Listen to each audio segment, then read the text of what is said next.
24-এর আন্দোলনে আসলে আমাদের প্রত্যেকটা জেলা পর্যায়ে যে ভূমিকা ছিল তারই প্রেক্ষিতে বৈষম্য বিরোধী ছাত্র আন্দোলনের কেন্দ্র থেকে বৈষম্য বিরোধী ছাত্র আন্দোলনের বর্তমান যে ম্যান্ডেট জনগণের স্বার্থে কাজ করা, জনগণের বিগত দিনের যে হারানো অধিকারগুলো, বিগত দিনের যে রাজনৈতিক এবং আমলাতান্ত্রিক ভোগান্তিগুলো দূর করা নিয়ে কাজ করার জন্য জেলাভিত্তিক যে কমিটিগুলো দেওয়া হয় তারই প্রেক্ষিতে বৈষম্য বিরোধী ছাত্র আন্দোলন চাঁদপুরের একটি কমিটি কেন্দ্র থেকে দেওয়ার জন্য প্রস্তাবনা পেশ করা হয় কিছুদিন আগে। তো বিভিন্নভাবে বিভিন্ন প্রস্তাবনার মধ্য থেকে সেন্ট্রাল তাদের বিবেচ্য একটি কমিটি চাঁদপুরের জন্য প্রকাশ করে, যে কমিটি আমাদের মনোভূত হয়নি। বিশেষ করে বৈষম্য বিরোধী ছাত্র আন্দোলন চাঁদপুরের পক্ষ থেকে যেসব সদস্যরা রাস্তায় ফিল্ড পর্যায়ে আন্দোলন থেকে শুরু করে বিভিন্ন সংস্কারমূলক কার্যক্রমে নিজেদেরকে সর্বোচ্চ ইনভলভমেন্টস রেখেছে, এরপরেও এই কমিটি প্রকাশ করার পর সেটা সম্পূর্ণভাবে বিতর্কিত হয়েছে। বেশ কিছু যৌক্তিক কারণে আমরা এই কমিটিকে বয়কট ও অবাঞ্ছিত ঘোষণা করছি চাঁদপুর বৈষম্য বিরোধী ছাত্র আন্দোলনের পক্ষ থেকে। কারণগুলো আমি একটু আপনাদের মাঝে তুলে ধরবো। 24-এর আন্দোলনের শহীদ ও আহত, বিশেষ করে চাঁদপুরের যে 32 জন শহীদ পরিবার এবং আমাদের যে 250+ আহত যোদ্ধারা আছে তাদের যে ম্যান্ডেটে তারা আন্দোলনটা করেছে, এই কমিটি সম্পূর্ণরূপে এই ম্যান্ডেটের বিরুদ্ধে অবস্থান করছে।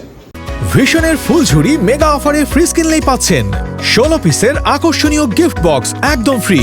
এরপর আজকের কমিটিকে বয়কট ও অবাঞ্ছিত ঘোষণা করার ক্ষেত্রে আন্দোলন যে মূল যোদ্ধারা ছিল তাদেরকে সম্পূর্ণভাবে উপেক্ষা করা হয়েছে।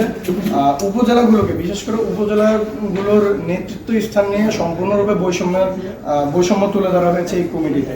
একই সাথে এই কমিটি প্রকাশের মাধ্যমে জেলা পর্যায়ে এবং উপজেলা পর্যায়ে সহযোদ্ধাদের মাঝে একটা বিশাল কোন্দলের সৃষ্টি করেছে এই কমিটি।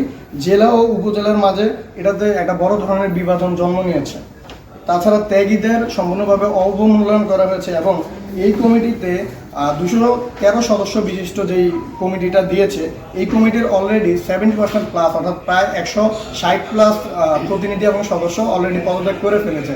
আমাদের হাজীগঞ্জ উপজেলার প্রায় 19 জন চাঁদপুর সদরে আমরা যারা আছি এদের ম্যাক্সিমাম আমরা অলরেডি পদত্যাগ করে ফেলেছি এবং আমাদের একটা বড় অংশ, বিশেষ করে আমরা যারা ফিল্ড পর্যায়ে আন্দোলনটাকে হোল্ড করি, এই বড় অংশের ম্যাক্সিমামই জানি না এই কমিটিতে আমাদের নাম কিভাবে আসলো, অর্থাৎ কারা প্রস্তাবনা করেছে, কিসের ভিত্তিতে প্রস্তাবনা করেছে, কেন এই কমিটিতে আমার নাম দেওয়া হয়েছে আমরা কেউ জানি না। অন্তত এখানে যারা উপস্থিত আছি এরকম আমরা কেউ নাই যারা আমরা জানি যে এই কমিটিতে আমাদের নাম যাচ্ছে এবং কেন যাচ্ছে। সর্বোপরি 5ই ফেব্রুয়ারি আমাদের একটা টিম, যারা আমরা আন্দোলন সক্রিয় ছিলাম এবং পরবর্তী সংস্কার কাজে নিজেদেরকে নিবেদন করেছি, এই টিমটা সেন্ট্রাল যায় এবং সেন্ট্রালের প্রতিনিধি কুমিল্লা রেঞ্জের দায়িত্বপ্রাপ্ত একজন হামজা মাহবুব ভাইয়ের সাথে আমরা বসি এবং তাদের কাছে আমরা একটা প্রস্তাবনা দিই যে চাঁদপুর শহরে বা চাঁদপুর জেলা কমিটি দেওয়ার ক্ষেত্রে আপনারা চাঁদপুরে আন্দোলনকারীদের মতামতকে সর্বোচ্চ প্রাধান্য দেবেন। কিন্তু আমরা মনে করি বর্তমানে যে কমিটিটা দেওয়া হয়েছে এটা সম্পূর্ণরূপে লবিংয়ের মাধ্যমে অথবা অন্য কোনোভাবে দেওয়া হয়েছে। এখানে যে আন্দোলনকারীদের মতামতকে সম্পূর্ণরূপে ডিনাই বা অবহেলা করা হয়েছে এটা প্রমাণিত। এর একটা বড় অংশ হচ্ছে এই কমিটির সবচেয়ে বড় যে অংশ, আমরা মোটামুটি বলতে পারি 70 থেকে 80% পোলাপান তারা আন্দোলনের অ্যাকচুয়াল ম্যান্ডেট, বৈষম্য বিরোধী ছাত্র আন্দোলনের ব্যানারের যে ম্যান্ডেট, জনস্বার্থে কাজ করা কিংবা যে প্রক্রিয়ায় কাজ করার ম্যান্ডেট, এই ম্যান্ডেটকে তারা ধারণই করে না। তাদের ম্যাক্সিমাম অন্যান্য বিভিন্ন রাজনৈতিক দলের অ্যাক্টিভ বা বর্তমান প্রচলিত ম্যান্ডেটে কাজ করছে বলে আমাদের কাছে যথেষ্ট পরিমাণ তথ্য রয়েছে। একই সাথে আমরা যখন সেন্ট্রালে কল করি এই কমিটির ব্যাপারে, সেন্ট্রাল আমাদেরকে কোনো সুদুত্তর দিতে পারেনি। যারা চাঁদপুরের অতীত দায়িত্বপ্রাপ্ত ছিল সেন্ট্রালের পক্ষ থেকে, তাদেরকে আমরা যখন জিজ্ঞেস করি এই কমিটি কিসের ভিত্তিতে দেওয়া হয়েছে, তারা একজন আরেকজনের নাম চাপাচ্ছে যে আমি এই ব্যাপারে কিছু জানি না, অমুক জানে না তমুক জানে।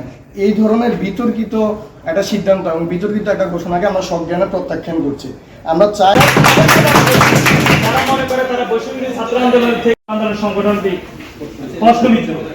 আমরা চাই সবার কাজের কমিটিতে তারা কথা রাখেন। এই কমিটির মাধ্যমে উপজেলা